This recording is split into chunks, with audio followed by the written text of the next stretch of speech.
We did end up playing a prank on Jen. It's really funny, like I can sing that song like backwards, but there was something in me that was so nervous about how it was gonna go down that I like, in the moment, I think I forgot the lyrics. No one told you life was gonna be this way, you know? And I think the only thing I ended up remembering doing was that. Hi, my name is Will Poulter, and I'm here with The Hollywood Reporter, and I'm gonna be sharing some of my close collabs.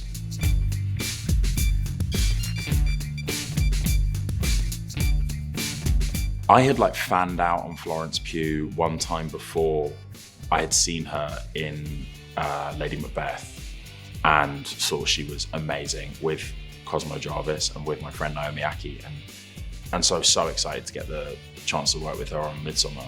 It's sort of crazy. She can go from being like the silliest person, joking around, having a laugh, like bantering with everybody. And then in an instant, she can be, you know, in the depths of despair, bawling her eyes out, you know, totally horrified, as she often was, you know, on Midsommar.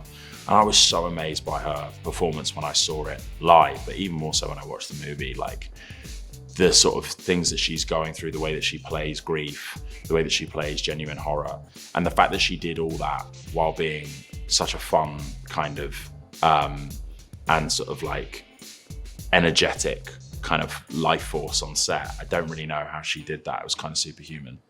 I'm just gonna lay down, okay? Yeah, do that. Everybody else lay down.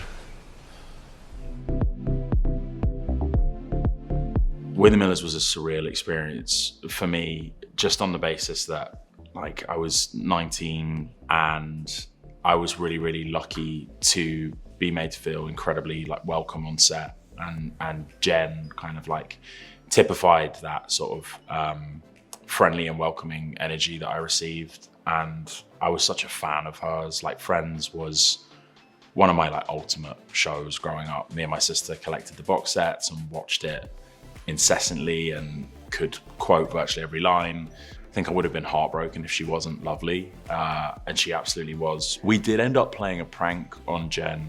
You know, there's a scene in the film where they put a song on the radio and everyone like sings along, and Jason set it up so that the Friends theme tune came on and we all sang along to that, and I think it made it on like the DVD. It's really funny, like I can sing that song like backwards, but there was something in me that was so nervous about how it was gonna go down that I like, in the moment, I think I forgot the lyrics. No one told you life was gonna be this way, you know? And I think the only thing I ended up remembering doing was that, because I was like so nervous, so silly. Hi, Mom. Jesus.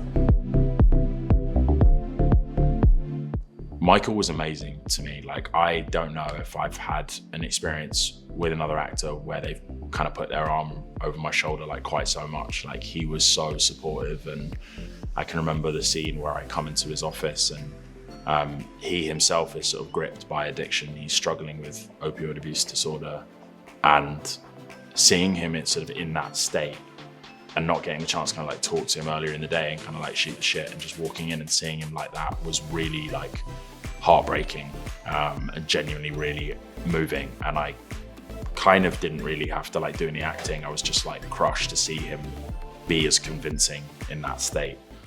He's so poison, Billy.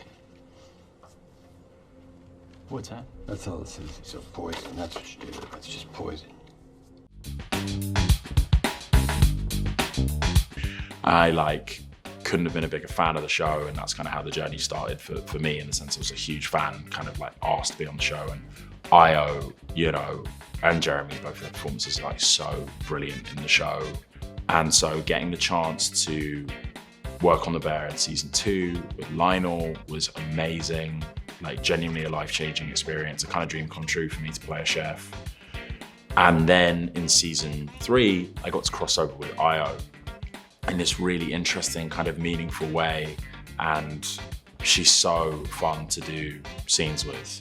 I think she's such a brilliant actor, you know, comedy and drama chops are just like equally as strong, and she's an insane talent. I thought her episode Napkins of season 3 was one of the best episodes of the season. I mean, just incredible. So I'm very lucky to have done stuff with her in season 3, and I really hope I get to continue to work with her, because she's super talented and lovely too.